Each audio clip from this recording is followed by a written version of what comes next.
Assalamualaikum warahmatullahi wabarakatuh. Kembali lagi di R Channel. Di video kali ini kita akan belajar mata pelajaran IPS kelas 7 Kurikulum Merdeka Merdeka Belajar. Materi yang akan kita bahas yaitu potensi ekonomi lingkungan.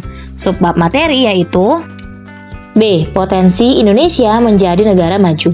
Organisasi Kerjasama dan Pembangunan Ekonomi Negara Maju atau OECD memperkirakan bahwa pada tahun 2045 perekonomian Indonesia akan mencapai posisi keempat terbesar di dunia. Potensi Indonesia untuk menjadi negara maju sangat besar, terutama dalam memperhatikan beberapa faktor yang mendukung perkembangan ekonomi dan pembangunan nasional. Beberapa potensi tersebut antara lain potensi sumber daya alam dan potensi bonus demografi. 1. Potensi sumber daya alam. Indonesia memiliki sumber daya alam yang melimpah, termasuk pertanian, tambang, dan energi. Pemanfaatan sumber daya alam secara berkelanjutan dapat menjadi sumber pendapatan negara yang signifikan. Berikut ini beberapa aspek potensi sumber daya alam Indonesia yang dapat dimanfaatkan. A. Keanekaragaman hayati. Indonesia memiliki keanekaragaman hayati yang sangat tinggi, termasuk hutan hujan tropis yang kaya akan flora dan fauna. Pemanfaatan sumber daya ini dapat mendukung industri biofarmasi, industri obat-obatan, dan industri kehutanan berkelanjutan. B. Pertanian dan perkebunan. Lahan pertanian yang luas mendukung peningkatan produktivitas berbagai jenis tanaman dan komoditas. Peningkatan produktivitas pertanian dan perkebunan, termasuk kelapa sawit, karet, kopi, dan kakao, dapat meningkatkan ekspor dan pendapatan negara. C. Tambang dan energi. Indonesia kaya akan sumber daya tambang seperti batu bara, minyak bumi, gas alam, timah, nikel, dan tembaga. Pemanfaatan sumber daya tambang ini dapat mendukung sektor industri dan energi, serta meningkatkan pendapatan dari ekspor mineral. D. Energi terbarukan. Potensi energi terbarukan seperti panas bumi, air, dan surya dapat dimanfaatkan untuk menghasilkan energi bersih. Pengembangan energi terbarukan mendukung keberlanjutan dan mengurangi ketergantungan pada energi fosil. E. Perikanan dan kelautan. Indonesia memiliki perairan laut yang luas dan kaya akan sumber daya ikan. Pengelolaan perikanan yang berkelanjutan dapat mendukung ketahanan pangan dan industri perikanan yang kuat. F. Kehutanan dan industri kayu. Hutan Indonesia menyimpan potensi besar untuk industri kayu dan konservasi lingkungan. Pengelolaan hutan yang berkelanjutan dapat mendukung industri kayu dan produk non-kayu serta menjaga keseimbangan ekosistem. G. Industri pangan dan bioteknologi. Keanekaragaman hayati berpotensi mendukung pengembangan industri pangan dan bioteknologi. Ini mencangkup pengembangan produk makanan fungsional dan nutrasetikal. Makanan fungsional adalah makanan yang memberi manfaat positif bagi tubuh apabila dikonsumsi secara rutin. Contohnya ikan, beras kencur, dan tempe. Adapun nutrasetikal adalah produk makanan yang dikonsumsi secara khusus untuk meningkatkan kesehatan baik secara pencegahan maupun pengobatan penyakit.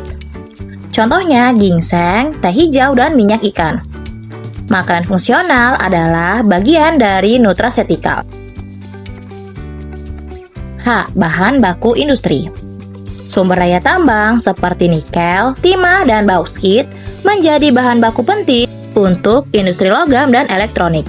Pemanfaatan sumber daya ini mendukung pertumbuhan sektor manufaktur. I. Industri sawit dan bioenergi.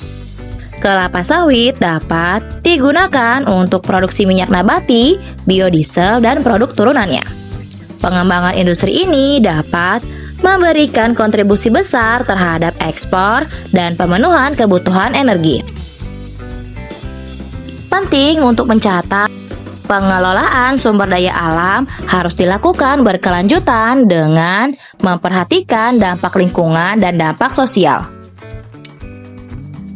Kebijakan inovasi, teknologi, dan keterlibatan masyarakat lokal merupakan faktor penting dalam mengoptimalkan potensi sumber daya alam Indonesia. 2. Potensi bonus demografi. Bonus demografi merupakan suatu kondisi ketika sebagian besar penduduk Indonesia berada pada usia produktif atau usia kerja. Hal ini membuka peluang besar bagi Indonesia sebagai salah satu pasar terbesar di dunia, didukung oleh sumber daya manusia yang berkualitas, memiliki keahlian teknologi, dan produktivitas untuk melakukan transformasi ekonomi.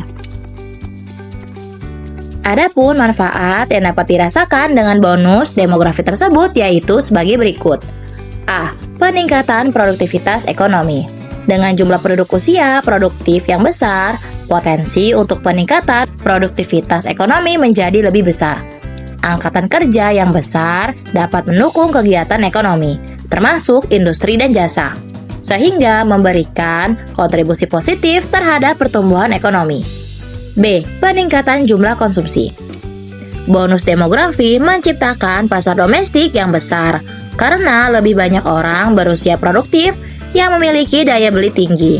Hal ini dapat mendorong pertumbuhan sektor konsumsi dan meningkatkan daya beli masyarakat. C. Peningkatan inovasi dan teknologi. Generasi muda yang besar cenderung lebih terbuka terhadap inovasi dan teknologi. Bonus demografi dapat menjadi peluang untuk meningkatkan penguasaan teknologi dan inovasi, menghasilkan tenaga kerja yang canggih dan berdaya saing. D. Peluang investasi. Bonus demografi dapat meningkatkan ketertarikan investor dalam berbagai sektor, termasuk pendidikan, kesehatan, dan infrastruktur. Ini dapat membantu peluang investasi baru dan mendukung pembangunan berkelanjutan. Untuk mewujudkan potensi tersebut, langkah-langkah strategis perlu diambil, termasuk peningkatan nasionalisme, peningkatan kualitas SDM, pembangunan infrastruktur, dan transformasi ekonomi. Selain itu, diperlukan sinergi dan komitmen dari seluruh komponen masyarakat, termasuk pemerintah pusat, pemerintah daerah, dunia usaha, lembaga pendidikan, dan masyarakat untuk bersama-sama mewujudkan visi Indonesia maju. Oke, cukup materi di video kali ini. Materi selanjutnya di video berikutnya ya. Wassalamualaikum warahmatullahi wabarakatuh. Damn.